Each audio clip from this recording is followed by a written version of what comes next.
Yeah, my name is Maina Thuo. I'm a student at the University of Nairobi, taking BCom that year. And apart from that, I'm also a passion fruit farmer, and I do it for part-time and for money. Maybe you can tell us how old you are.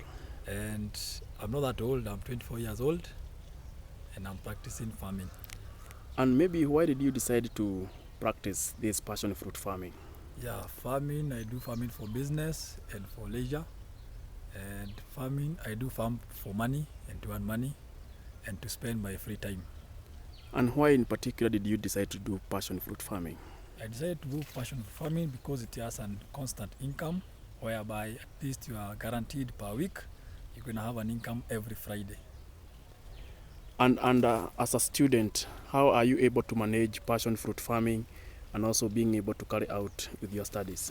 Okay, for passion fruit, I have employed a helper here. She's here full time. The only work I do is just to confirm the orders and then to confirm the sales, which are done through the bank. I do it online. I know how many kgs have been harvested, when the money have been deposited, and so I manage it through my phone, through the emails, and I do it digitally through the phone. Now, being a digital farmer, maybe you can tell us how many plants you have in this small piece of land. At least in this almost a 3/4 acre, I've planted like 800 pieces. And many of the youth are saying that they cannot be able to access land because most of the parents are not giving them a piece of land to do farming. How did you access your land so that you can be able to farm?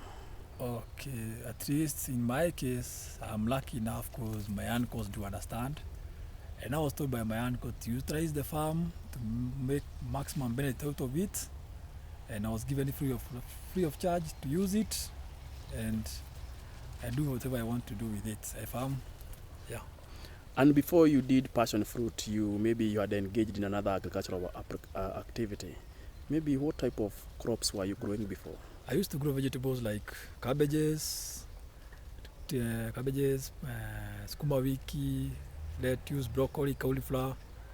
But with time, I decided to quit because they were not sustainable because the prices were fluctuating at a very high speed. So, and you didn't have guaranteed that you are going to get a profit, but for passion fruits, at least you are guaranteed you are making money and it's constant. And how many kgs of passion fruits do you harvest per week in this small farm of yours? At least on a good weather, when there is good weather, sunlight, I can make from 200 to 300 kgs in a week. And how much do you sell per kg? And per kg at a wholesale price, it goes for 80 shillings per wholesale price. Yeah. And as a young farmer, what challenges do you face when you are doing farming and also you are a student? Okay, as a young farmer, at least the young people are engaged so many things.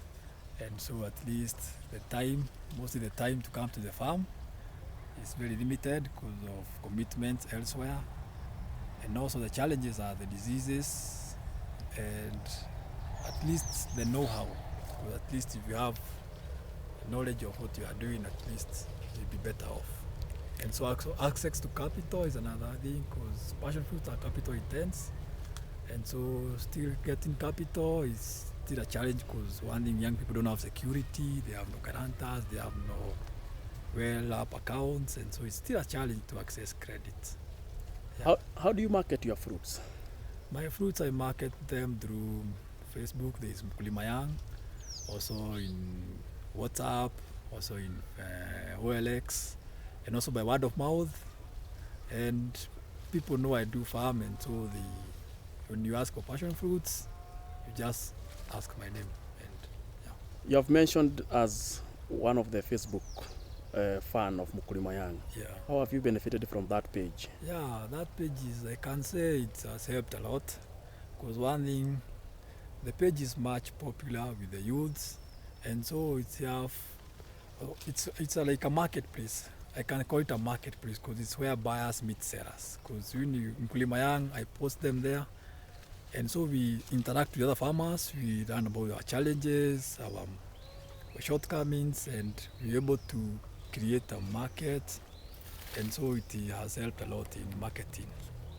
What message do you have for the young people, especially in Kenya, who think that farming is dirty, and especially as university students or those who are in the profession?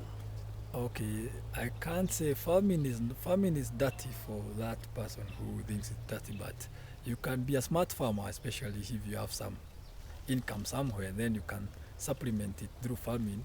So you can let money work for you instead of you working to earn money. So if you have money, invest it in the farm, and the money will work for you. And so there'll be no need for you to go direct to the farm.